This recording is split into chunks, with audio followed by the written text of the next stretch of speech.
Today on Showtime College Football, I'm joined by Cody from Smash Hit Sports as we go over the jam-packed Week 4 slate. Let's go.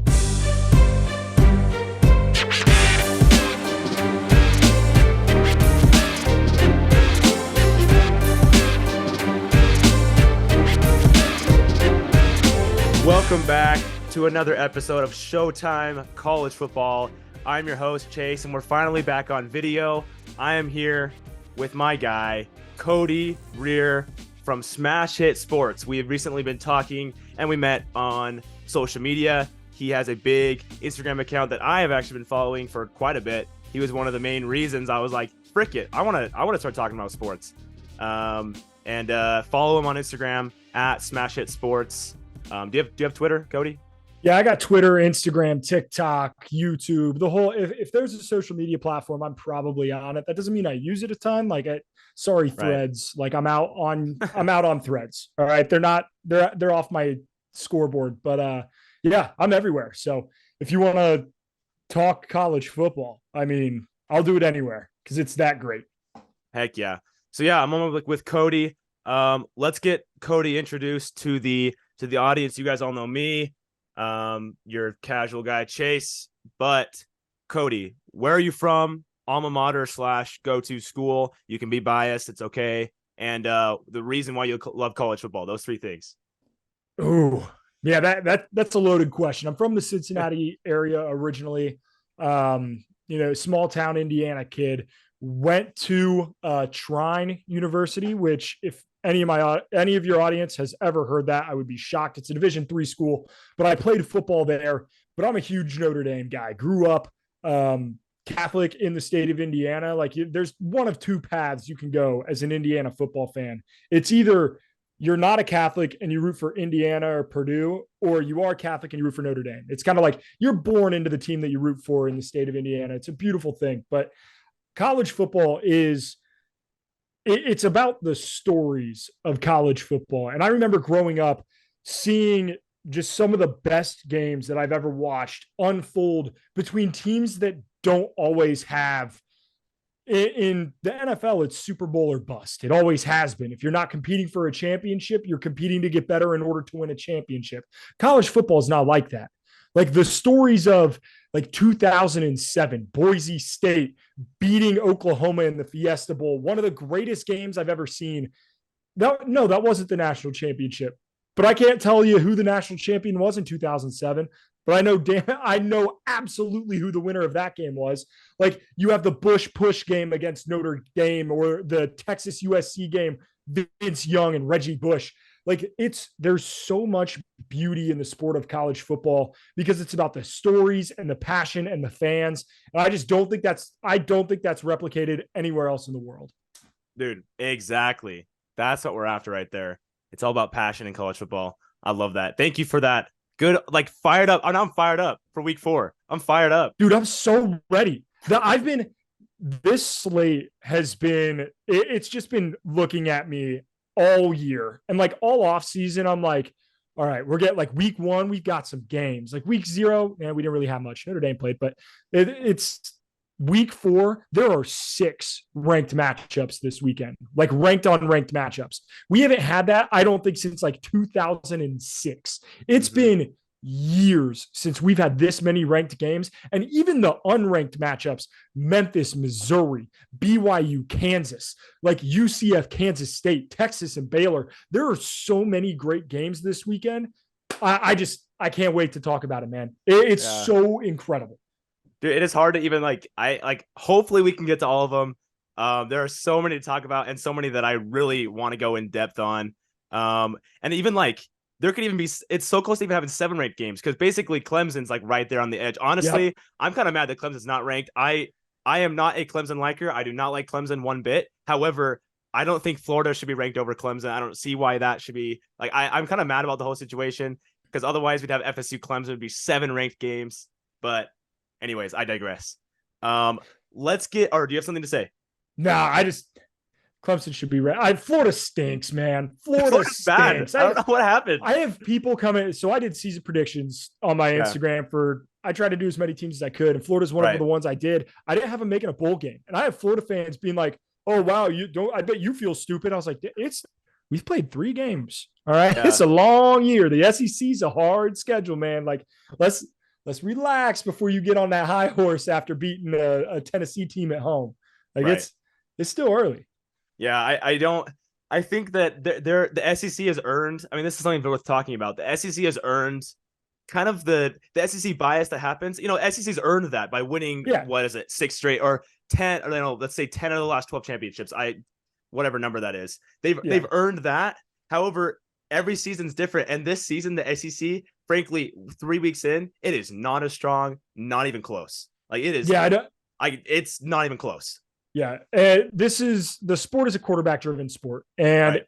it's especially the college game recently. It wasn't always that way. It used to be, you could slam into somebody's mouth with a power eye, but now you get it's such a quarterback-driven sport. If I were to name the top 10 quarterbacks in the country, I don't think I'd name one in the SEC. Probably not, especially after week 1, after Jaden Daniels did not do so hot. So yeah, he's been doing okay. One. Yeah, he's the closest one. He's been doing okay. He's been okay. Yeah. But yeah, so definitely the SEC bias kind of in just the poll. It's not one person, obviously. We don't have a playoff committee. It's just the AP poll. It's people from all around the country. But the Florida being ranked is a huge. Florida and Tennessee both being ranked. Like, how does that even happen? Like, how are they both ranked after what just happened? So, anyways, let's go into the first game. Our top game of the week: Ohio State at Notre Dame. This game is huge, even bigger than I thought it was going to be, because frankly, I wasn't quite riding the Notre Dame hype coming into the season. I did not know how Sam was going to fit into the offense. And transitioning from Wake Forest to Notre Dame, those are 2 different offenses.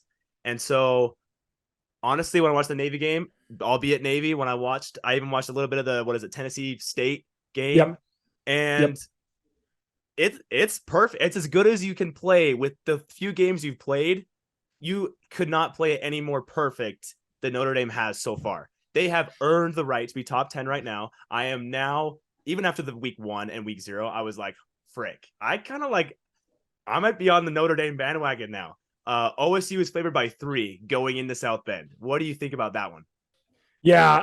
So I try when I make my picks, and especially if I'm gambling on games, I try to keep my bias out of it. And right. I'll try to do that as much as I can. So give me 30 seconds to say, roll Clover, go Irish. We're winning this game by 40. Okay. Now that I got that out of me, this is going to be an incredible game. Both of these teams really haven't played a defense that really jumps out at you. NC State is solid. NC State's a really solid team. Notre Dame went into NC State and got the win there. That's better than any win that Ohio State has. Right. But at the same time, we still haven't seen what these teams can do. This is the difference between what this Notre Dame team has and what Notre Dame teams have had in the last decade or so under Brian Kelly is we haven't had that quarterback. That's Ian Book. It was good, right? But he's not Sam Hartman. Sam Hartman's the ACC's all-time leading touchdown scorer. That doesn't happen on accident. Granted, the guy's just about as old as I am, but at the same time, this is a very prolific offense. They score a lot of points. They have an incredible offensive line. I would argue top 5 in the country. Joe Alt, in my opinion, is the best offensive lineman in the nation.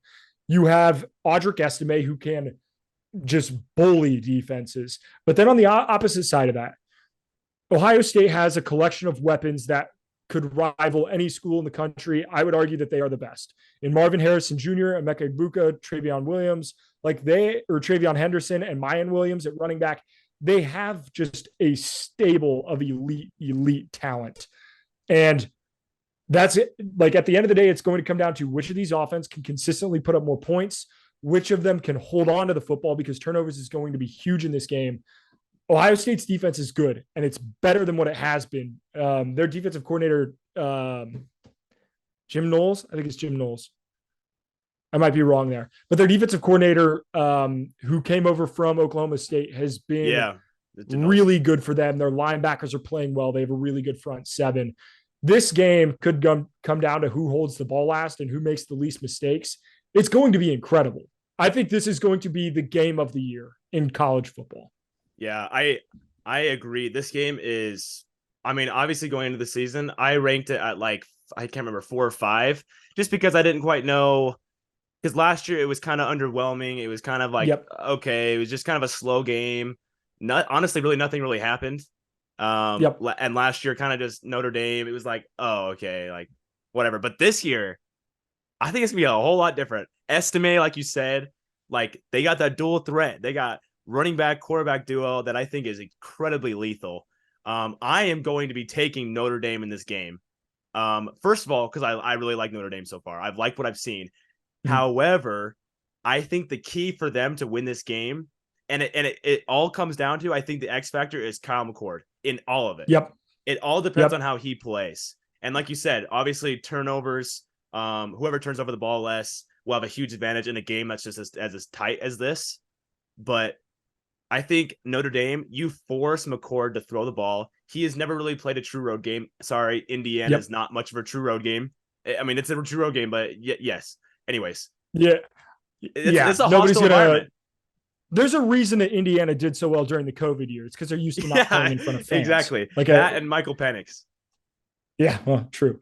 Yeah, But yeah, McCord is going to have to play lights out football, and we'll see if he's like he has all the skills, he has all the tools, but the quarterback position, it doesn't. None of that matters if you don't have what's going on between the ears checked out, right? And right. if Yep. he's not mentally ready to come into South Bend in a hostile environment, we'll find out, and we'll find Yeah. out very quickly. I think.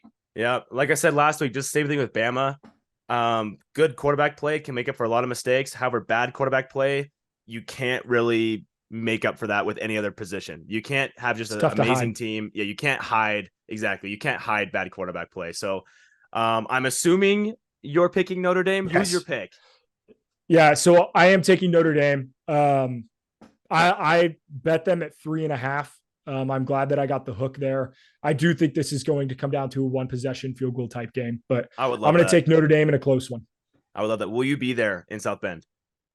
I will not because those tickets are $500-$600 a Oh piece. yeah, I bet. Brother, I can't take out another car payment to go to a football game. You know what I'm saying? Like Oh man. we Oh, need, that's gonna hey, be go electric. follow the Instagram page, like our content. We do a combined post every week. Like go like that stuff so then we can go to football games. Yeah. That's what needs to happen. So the real fans Right? can go to some games. Exactly. Absolutely. All right. If we don't have anything else to say, let's move on to our next game. This one is probably a lot more let's see, how do you say it? Intriguing of a matchup just because all the context. There's a lot of context coming into this game, and you probably know which game I'm talking about. Colorado and Oregon. Number Yep. 19 Colorado goes to Eugene to face off number 10 Oregon and Bo Nix. What are your X factors this game? What do you think is what's your X factor?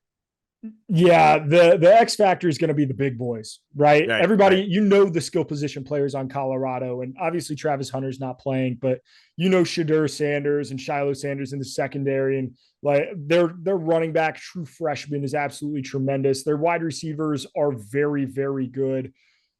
They aren't going to be able to compete with Oregon up front. And what Dan Lanning has done in Oregon is he's brought this physical defensive mentality to a kind of softer conference for what it's worth. Right. And Oregon can get after the quarterback. They can get there. And Colorado State was able to get after the quarterback.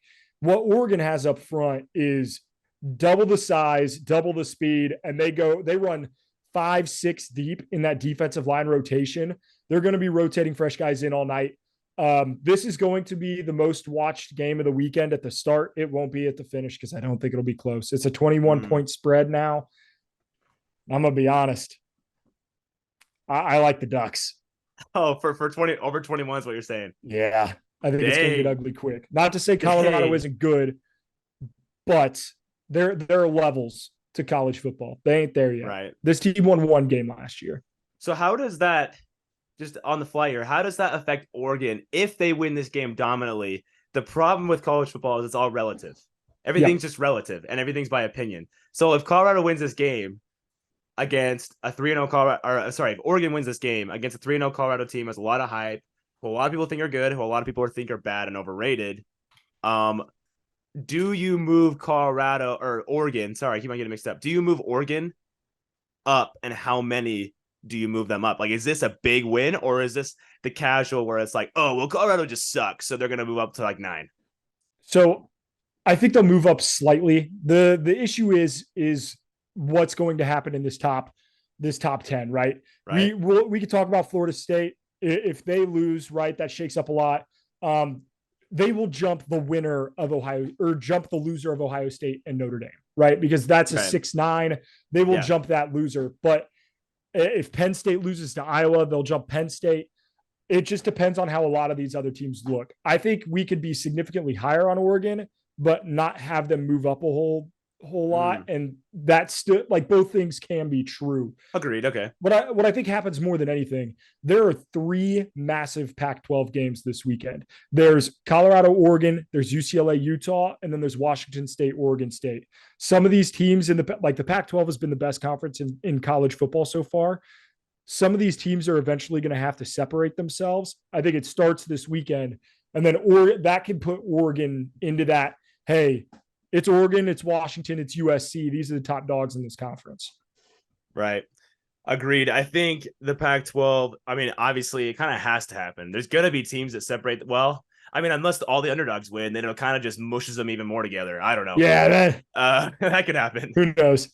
Yeah, I'm so excited. Now, it is crazy. The fact that we're talking about our second best game of the week is a 21-point spread. Just interesting to think about how one of the top games. I think that, I don't know, with my pick in this one, I am going to take Oregon. However, I've been kind of like, I'll be honest, I think a lot of us can agree. I was actually really loving Colorado. I was like, all right, like, let's go. Like, prime time. Like, this is sick. I love this. And then I saw post after post after post. And then the next day, ESPN post. And every single day, I think ESPN posts 2 Colorado posts. It's just like Zion in like 2018. I'm getting Zion, it's LeBron, it's Messi, it's Messi earlier this year. I'm getting kind of pissed off. And it's nothing against Deion Sanders, but I'm getting really annoyed with Colorado just because of the media. Yeah, the hype is going to simmer down a little bit.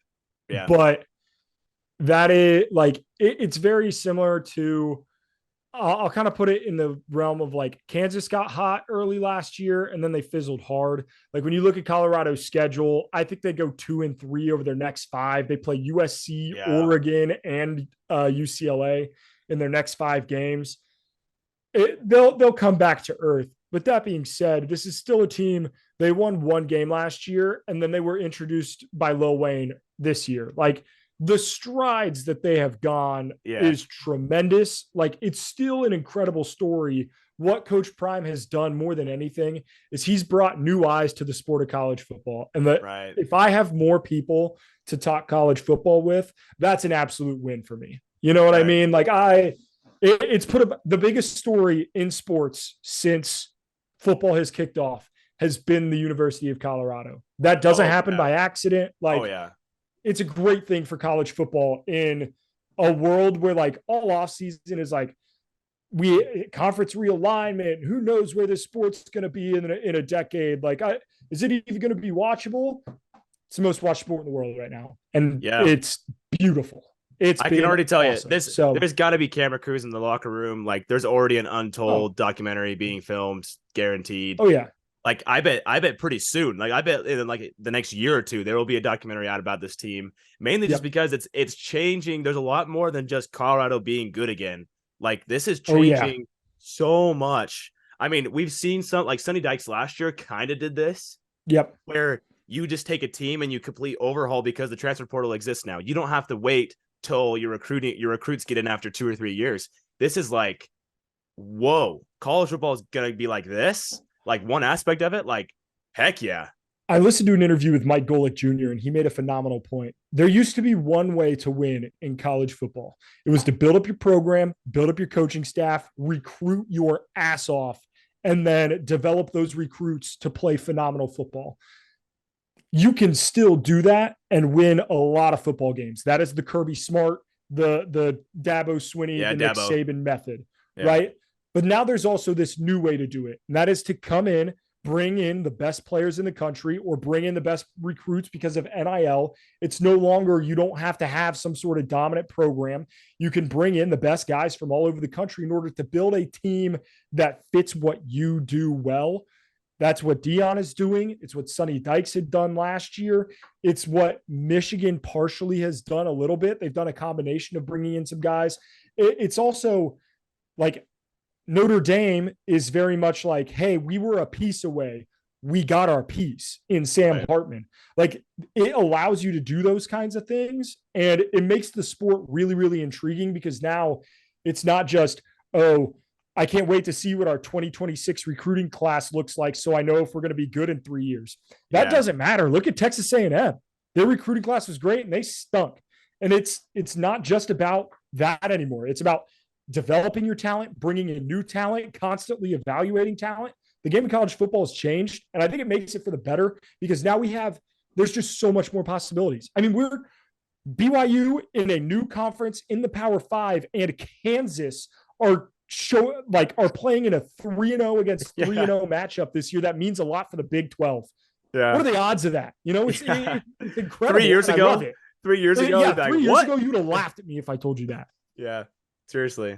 No, it's so, I mean, honestly, I had my doubts, but this is awesome. I mean, and it's going to get more and more. There's going to be more and more strategy. Right now, we're seeing the pioneers of the transfer portal still. This is still in the initial, Deion Sanders is going to go down, and Sonny Dykes and a lot of these other coaches that have done so are going to go down as kind of like, these are the pioneers of the transfer portal. They're the ones who first engineered it, and it's going to get more and more tactics, strategy. It's going to go crazy. And so just what Colorado's doing, I think there's going to be a lot more teams that are going to be like, yeah, frick it. Let's redo everything. Let's redo our entire thing and try and be good again. And if you can get a personality in there like Deion Sanders or someone who draws people in, where it's not just it's not just NIL or a program, it's a coach.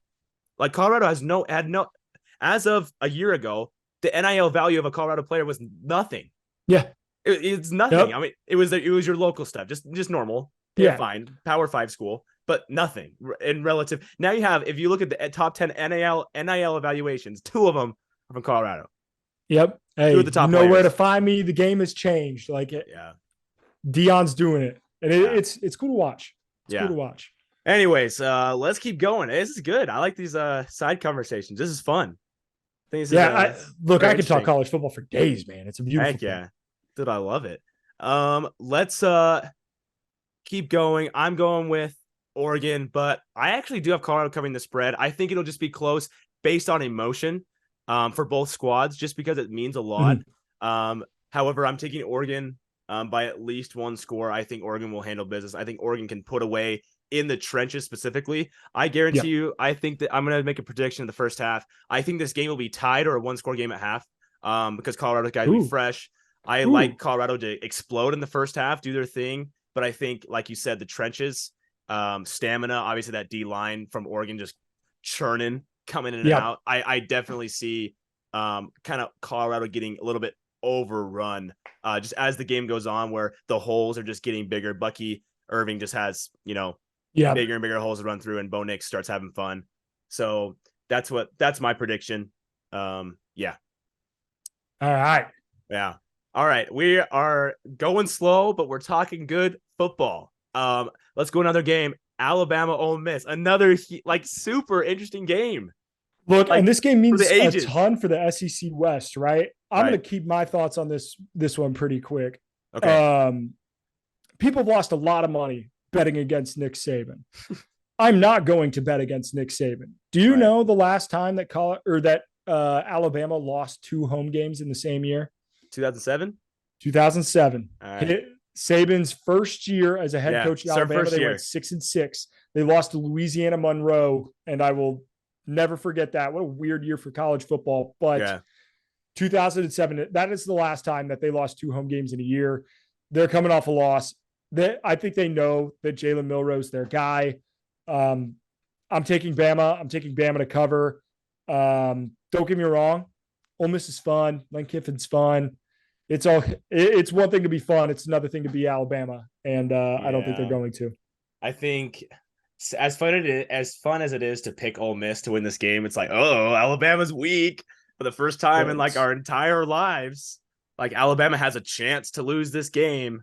I mean, every time that Alabama's been slightly like doubted in a matchup, they've usually come to play. I mean, I'm thinking about the SEC championship a few years ago, Alabama, Georgia, and like, I don't know, losing to Texas and obviously the quarterback problems. Milroe, I think, is still definitely your guy.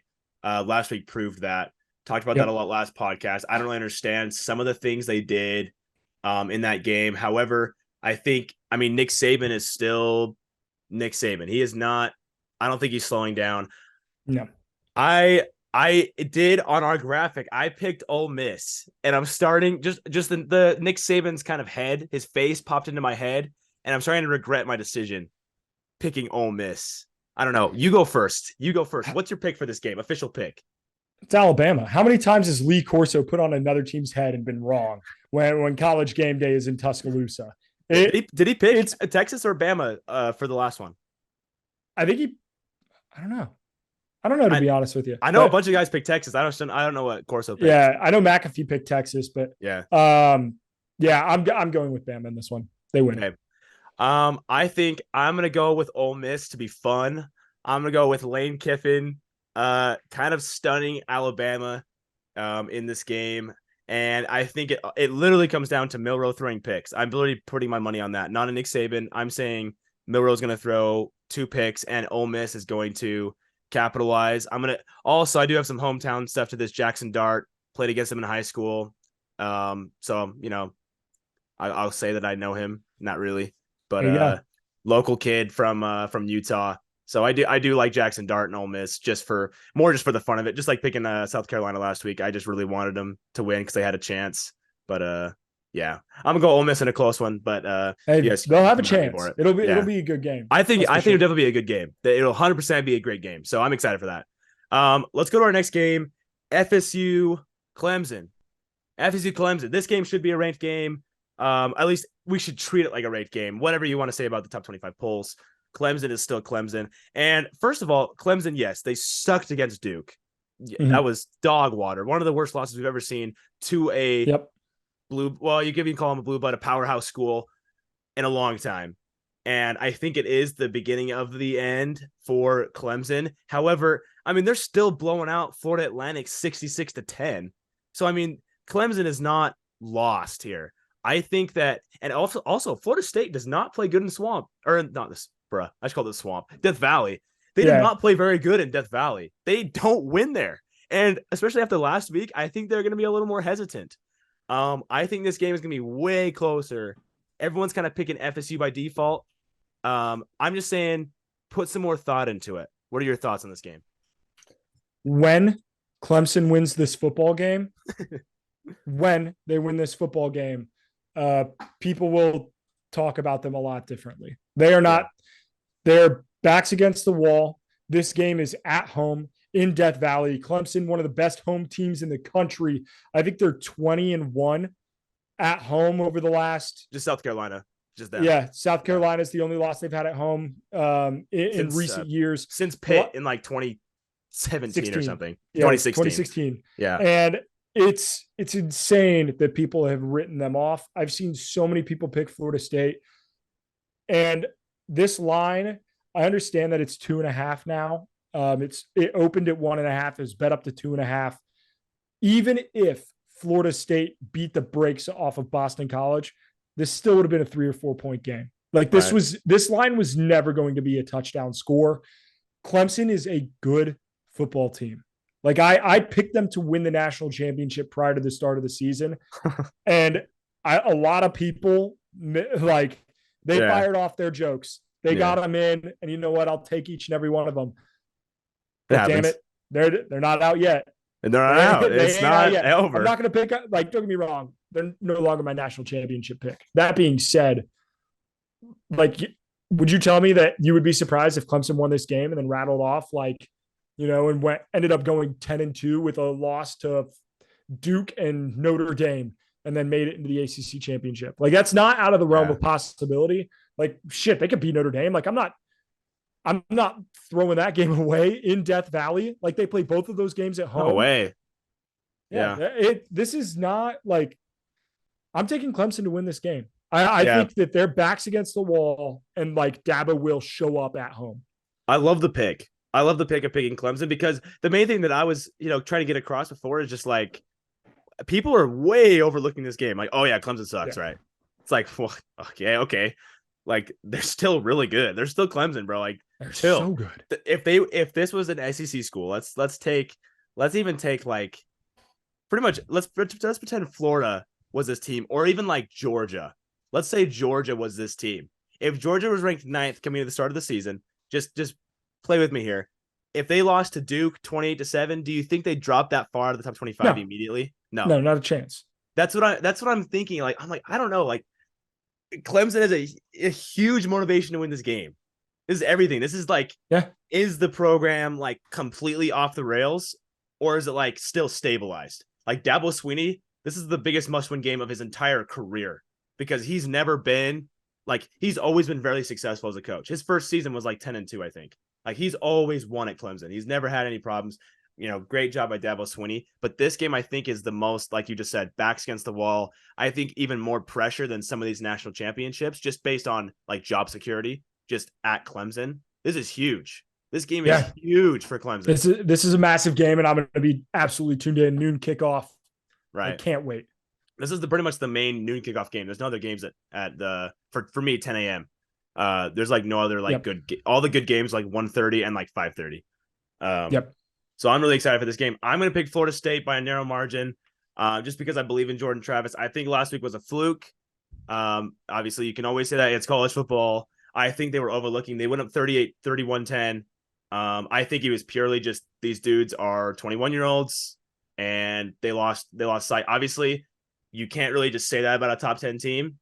You can't just say, oh, they like, it's a fluke game. Well, I think that they were playing worse than they are. So I still think Florida State is a high quality team. I am now doubting. I don't know. There's a whole reason last week where I was very on the agenda that like no one deserves to be top 4 right now, which I'm still sticking with. And if Florida State wins this game, especially if they put it away, like, all right. I think Florida State deserves to be easily. If Florida top State 10. wins this game, they should be the number 1 team in the country. You're saying number 1. Yes. Number 1. Yeah. Okay. Nobody. The thing is like you could argue Georgia, that's fine. Like you're just going to base it off of your preseason rankings then and not at all take into consideration the games played. Yeah, because Florida State has wins against LSU at a neutral site and then at Clemson.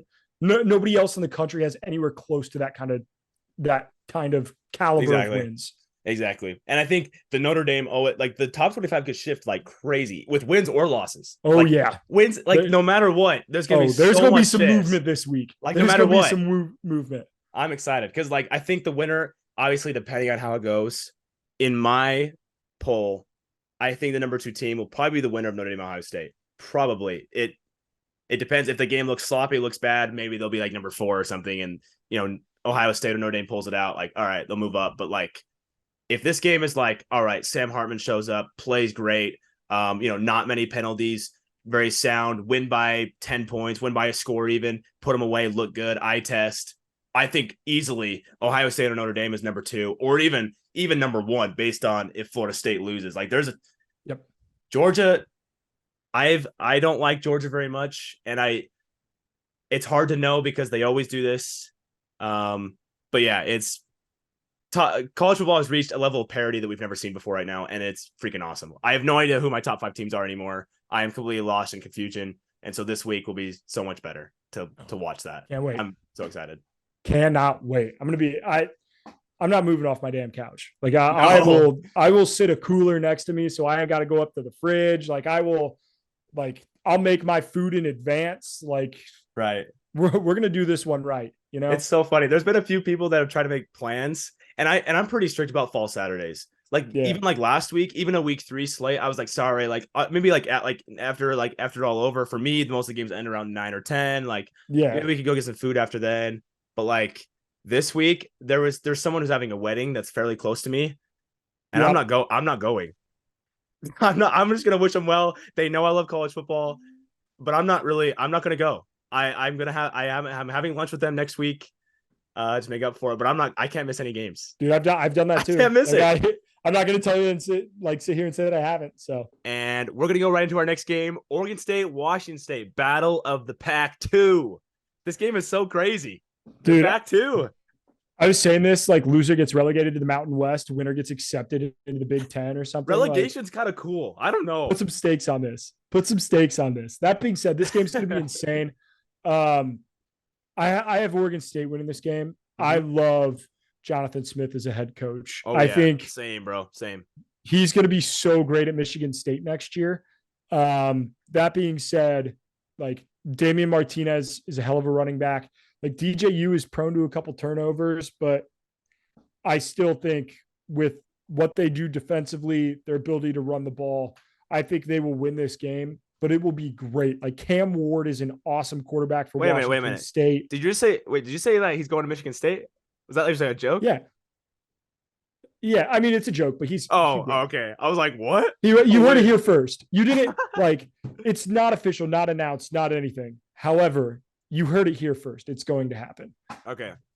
Respectable. I could. With that being said, a huge job that's open. Yeah. If Oregon State goes to the Mountain West, it would be not very fun to stay there. So. Yeah, he's going to get a massive pay raise to go to the Big Ten because it's got way more money, and he's going to go like 9-3 this year with an Oregon State team that has DJU and Damian Martinez, and like it's going to be fun. Yeah, I'm excited. DJU is not talked about enough.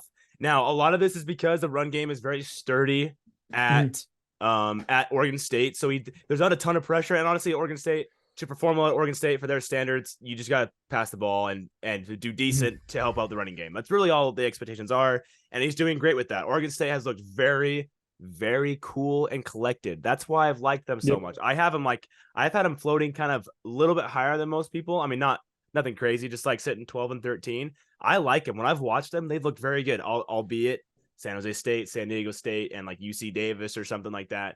But still, I think Oregon State looks very good. But granted, Pullman, Washington is probably one of the hardest places to play in the Pac-12. That is like underrated environment. Nobody talks about how hard that grayish field is to play on. I don't know why it looks gray all the time.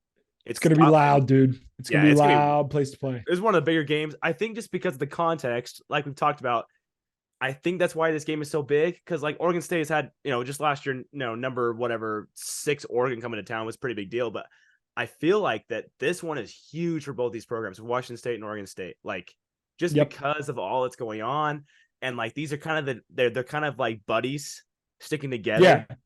And so you almost hope that neither one loses. That's what I mean. I'm like, dang, why do they got to play each other this early? I wish that like it truly is a misery loves company type of deal where it's like, hey, we're both stuck here together. Like, let's do this thing. So I'm gonna take the Beavers, but this should be a great game. Yeah, I think I'm also going to take Oregon State. I'm very confident in Oregon State. This is not a diss to Washington State. Cam Ward is a baller, and he is a dual threat quarterback that is very, very underrated. 2 most underrated schools in college football right now, you could say. And I'll take Oregon State. However, it's going to be a tough one. This is going to be a dogfight. I think it's going to be a one-score game. Oregon State pulls it out. And the line, I think, is 3. Yeah, Oregon State's favored by 3. Yep. So, good game up in Pullman. I like that game. Next, let's go to what we got next. UCLA, Utah. Ooh, man. I keep on saying this to big Utah games. I almost get tickets, but they're really expensive this year. Usually Utah games cost like nothing. And this year they're pretty expensive, even more than last year. And this game is way underrated because UCLA has kind of turned on the Jets in the last few weeks. They've looked really good. Dante Moore wasn't even supposed to start. I remember during coming into the season, we were doing our Pac-12 preview, and it was shown that Dante Moore was like 3rd. Yeah, he wasn't the starter week 1. Yeah, he was. I mean, he was committed to Oregon like 7 months ago. Maybe it was like a year ago, but it was like not that long ago. He was committed to Oregon, and so like I think it was when Bo Nix announced he was coming back, he decided to go to UCLA. I think that's what happened. I think it was around the same time. But crazy, Dante Moore, 615 yards. 32 for 51, 7 touchdowns, 1 interception. Great clip for Dante Moore. And Utah might have Cam back. So far, it is expected that he will return. It is not 100%, but it's looking like that Cam Rising will be back. This is changing the game a lot. Utah jumped from a 4-point favorite to a 6-point favorite in a minute. So that's what kind of is we're thinking. Some people know something that the public doesn't yet. What are your thoughts on this game, UCLA Utah? Yeah, this is when you talk about teams that are just so solid in what they do, like this UCLA offense and how they operate under Chip Kelly, they're so good. And Mm-hmm. you have on the opposite side of that, Kyle Whittingham is a baller. Like Kyle Whittingham does not get enough credit. I think he's a top 10 coach in the country. What he's been able to do at Utah over the last 2 decades has been nothing short of spectacular. They managed to play defense in a conference that doesn't value it. Like, and I'm very excited for this game. However, Utah has shown signs of weakness. Yep. Like they didn't look exceptional against a Baylor team that lost to Texas State. And while they beat the brakes off of Weber State last week, that's fine. Like, and they beat Florida at home at night, which Utah at night is there's something about them. Utah at night doesn't lose. That being said, this game isn't at night.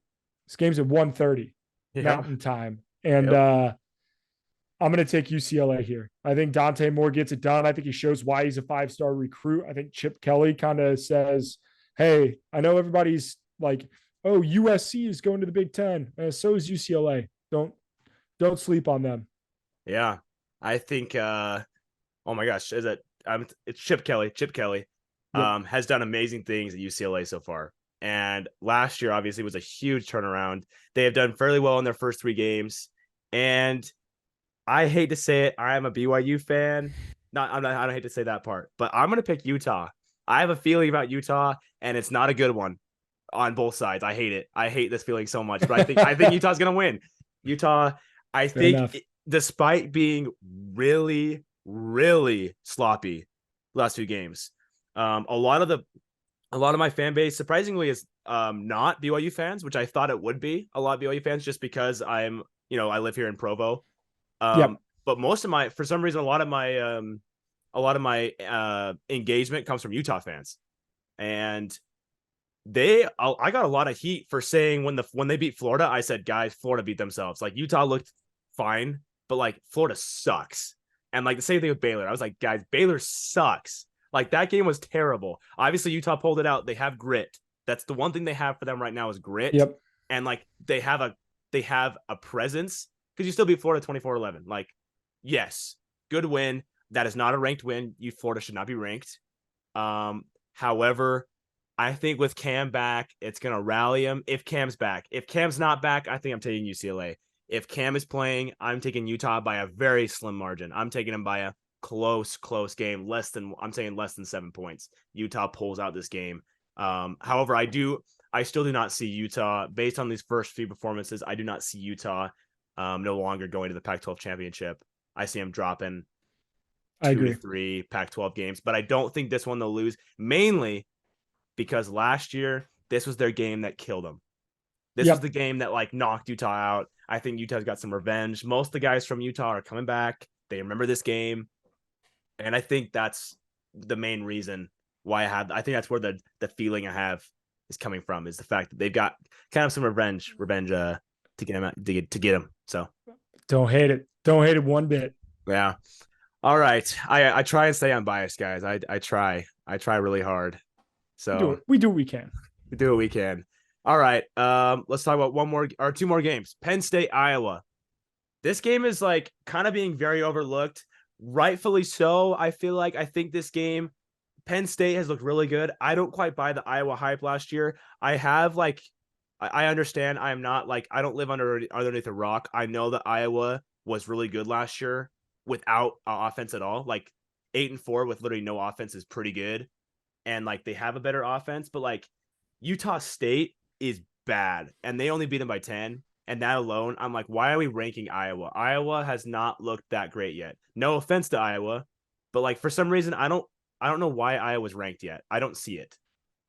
Yeah, I don't either. Utah State's bad. They beat up on a Western Michigan team that might be the worst team in the MAC. And then they beat Iowa State, who just lost to Ohio. Like they're not good. They're not. And don't get me wrong, Iowa will still probably go 9-3. Like they might win the Big Ten West. Like Sure. you're the best team in a bad division. It is what it is.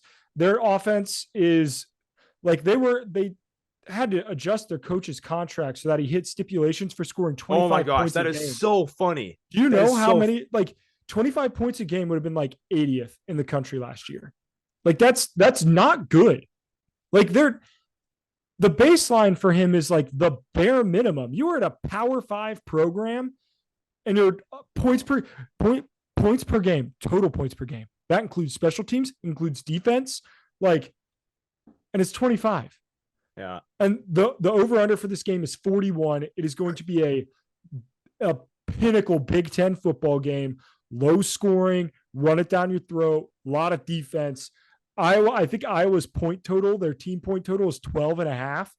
And I think they might go under that. Like this isn't a good, Penn State will win this game by a good margin. Their offense is it plays another sport compared to what Iowa does. It plays another sport. I think I just don't see Iowa's defense is great. They're still great. Yeah. But I don't see like a team that put up like 24 on Utah State and what was it, 21 on Iowa State? How many? 35? Yeah. No, 20. So they put 20 on 20. They put 20. It's 20 and 22 were the first 2 weeks. There's no way your offense that's already struggling is going to score more than 12 and a half points versus Penn State. That's where I stand. Like, it's a classic. Every time I'm picking a Big Ten West game, like North Carolina, Minnesota, called it exactly. I said, frankly, I think Minnesota is really good. I think Minnesota could be maybe as good as North Carolina. However, North Carolina knows how to score touchdowns. So I'm sorry, Minnesota, but I think it's just going to come down to Minnesota's going to score about 12 to 15 points, and North Carolina is going to score about a normal 24 to 30. What was the final score? I think it was 31-17, 31-10. Something like that. So Iowa, I don't think could put any points on the board against Penn State, and Penn State's offenses look very good so far. I'm very excited for Penn State. Penn State, we still have not figured out. This game still is not like that valid. It's somewhat valid. It's a better team than what you've played. It will validate a lot what they do. However, they're gonna get jumped no matter what by a lot of teams. They might even stay at 7th even if they win this game, just because there's a lot of movement around. Yeah, I could see even just a chance that they go up just one or even like down based on what's going on in the top. People realize very quickly that Iowa isn't good. No, yeah, exactly. Like they're not not that they're not good, but they're not great. Yes, right? They're not. That's the difference. Yeah, exactly. I think they could very well win the Pac or Big Ten West, but that's like winning the Mountain West at this point. So we'll see. I was 3-0. So let's keep that game. Penn State's favored by 15. I think Penn State will cover that. So I got Penn State in that game. Yeah, I don't know if they'll cover just because it will be such a low scoring game. Like 2 touchdowns is a lot, but I guess Iowa's defense is very good. Yeah. So I think I'll stay with mine. I think Penn State will cover, but I can very well see that they somehow don't cover that game. All right. Last, BYU Kansas. I obviously have some hometown pride. That's why I want to talk about this game. This game is being, for some reason, I don't know why it's being so overlooked. Kansas is nearly ranked. Now, they didn't perform very well last week. The problem is the time slot. Yeah, it's the time slot that's the problem. It's that 3:30, 1:30 Mountain time slot where like it's Alabama, Ole Miss, UCLA, Utah, Colorado, Oregon. Like that's what you're competing against, which is tough. Right, but this game it's going to make the quad box. Like this game will make my quad box. It's going to be a great football game. Yeah, I'm excited for this game. It's gonna be a really good game. I'll tell you that. These are very evenly matched teams. And yeah, when I saw it today, 1:30 p.m. is like 3 of the ranked unranked games, and I'm like, bruh. Yep. And the problem is for me as a BYU fan, I don't miss a snap of BYU football. So like the Colorado State game last week, I kind of had to miss the first quarter, maybe during commercial breaks, quickly go over. Mm-hmm. But like, I got to figure out something. I do have an extra TV. So I'm going to have an extra TV with my other games on there because I can't miss any of BYU football unless we're maybe up or down by 30. But BYU going to Kansas just beat Arkansas. I think even in my unbiased Showtime college football opinion, I think BYU is being insanely overlooked right now. Just because we kind of got things together. The second game beat Arkansas in a very wild game, but winning at an SEC team it's not easy. Not easy. And it was not Vanderbilt. I'm saying this is an SEC West team in Arkansas that was supposed to be they kind of play like Arkansas. I mean, they're Yeah. always kind of do their They're Arkansas thing. Arkansas. You They're could say it. Arkansas. They're Arkansas. They're Arkansas. But like, I mean, they were what was it, 27th, I think, last week, receiving votes right there. And for some reason, like no one's talking about this game. BYU Kansas is 3-0. I think this game is gonna be super exciting. Obviously, the time slot hurts, but I'm gonna take BYU in this game, obviously, because I am biased. However, in my unbiased opinion, I did this last week. I actually picked Arkansas and BYU. I picked Arkansas in my unbiased opinion. This game I'm going 2-for-2. I'm going BYU. I think handles Kansas after that win. Kansas really, really struggled against Nevada, who is probably bottom 5 FBS right now. They just got railed by Idaho State the week before that. Idaho State's FCS squad, and Nevada got like blown out like 38-3 or something, and Kansas nearly lost that game. So I think BYU is going to win this game, and BYU, I'm praying, will be ranked after this win here going home. So Yeah, this will be a great game. Jalen Daniels is absolutely electric for Kansas. I love Lance Leipold as a head coach. I think he is perfect for what they need in Lawrence. 8.5 is too many points. There's not a shot that I was insulted. I was insulted. Yeah, 8.5 is insane. That game should be within a touchdown. Yeah. I think Kalani Sitake is a really underrated head coach. Like he gets his guys up to play all of these games. Like when they played Notre Dame in Vegas, like they play good teams. Well, Kansas, the game was tough. It is, but like they typically play good teams well. They're coming off a great win against Arkansas. You're gonna have to play a totally different offense here in Kansas. Kansas loves to air it out. Arkansas does not. They don't have the weapons outside. Right. But this should be a great game. I'm going to take Kansas to win at home. Lawrence is going to be bumping like that student section is going to be nuts. It's true. But this will be a great game. Like I'm very excited. And if I would not be shocked if BYU pulled it off and we ended up talking about the 4-0 ranked BYU squad next week. So yeah, I just don't understand the 8.5 point spread. That makes no sense. Yeah, that's crazy to me. It's wild. My like before game thoughts is I figured on a neutral field, Kansas would be in a 2.5 to 3 point favorite. Yeah. So if you give them that 3 point home field bump, that'd be like 5.5 to 6. Yeah. Ish. And 8.5 was really surprising to me. Yeah. So if I was a betting man, sadly in Utah, you cannot bet the spread, which sucks. I wish I could bet the spread. Yeah. Utah, it's a few states still have it illegal. You can do like daily fantasy betting, but you can't I got you. I can't remember what the difference is, like sports book betting. I don't know what the difference is and why you can't. Like price picks, you can totally do in Utah. But like DraftKings and like FanDuel, you can't do in Utah. Gotcha. Yep, that checks out. Use promo code SMASH, get up to $100 match on your first first deposit on prize picks. Heck yeah. Prize picks is going promo. I love prize picks. Yeah, they do a good job. I mean, I've working with their team and like said it's like they do a good job. They treat their cut. Like my biggest thing is you have a million opportunities to put your money places, right? And obviously kind of depends on the state, whatever, but there are a million places that'll take your money. Like find one that treats their customers well and like does good by them, because that means because you're gonna have the same props, you're gonna have the same type of bets. Everybody has everything. Like customer service matters. So I'm a big fan of prize picks, but yeah, I'm gonna get off my tangent just because they buy some stuff for me. But yeah, this is gonna be a great game. BYU is gonna be fun, man. It's gonna be fun. I'm excited. All I'm saying is, guys, just give us a chance during your commercial break of Colorado, Oregon, or almost Alabama. Give us a chance. When just Oregon gets up 30, you can scroll over. When Nick Saban is up by 30, as well as Dan Lanning, give us a chance because we'll be in a 1-score game in the fourth quarter. So I'm really excited for that game. I actually almost went to this game. Pretty much every BYU game, I'm almost going to get. If it's an away game, I'm like thinking about going every time. It's like, oh, I almost went. Yeah, seriously. Arkansas almost went. I almost bought a plane ticket. I had a ticket on SeatGeek that I was like ready to click, and then I found out I actually had an exam that weekend. Smash It Sports for $10 off. I can't keep doing that. Hey, I have SeatGeek. I have the SeatGeek one as well. Let's go. Let's go.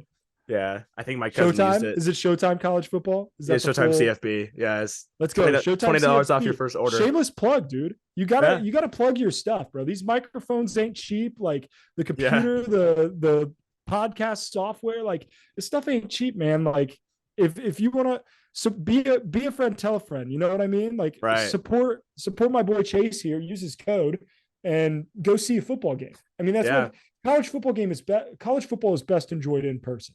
it's It's an true. in-person sport. Don't get me wrong. I love watching it on TV on Saturdays, but there's nothing like being in a stadium with 70, 80,000 people hooting and hollering and, I want to cry every having single a good time. old time. The minute I like walk through the portal of a college football stadium, like You're I just almost like, like oh, it's cry. beautiful. I almost cry, bro. Beautiful. Like every time. And I've literally gone to every single, it's usually BYU, obviously. I've gone to every single BYU game since 2009. I have not missed one unless I've been outside of the country for other reasons. Um, I literally have not missed a BYU football game. That it's not impossible for me to go watch. And I still nearly like cry every single time. I'm so happy when I walk in the stadium, dude. It's amazing. Um, so yeah, that's for this week. We have some underrated games. UCF Kansas State. Do not sleep on that game. Very Yep. underrated. 3-0 teams going at it. Um, that is a really good game, actually. Like both of these teams could be ranked. If Kansas State didn't lose last week, UCF is also right there. They had a great win against Boise State on the road. Another good game is Texas Baylor. Obviously, just some big programs. Texas plays out of the competition.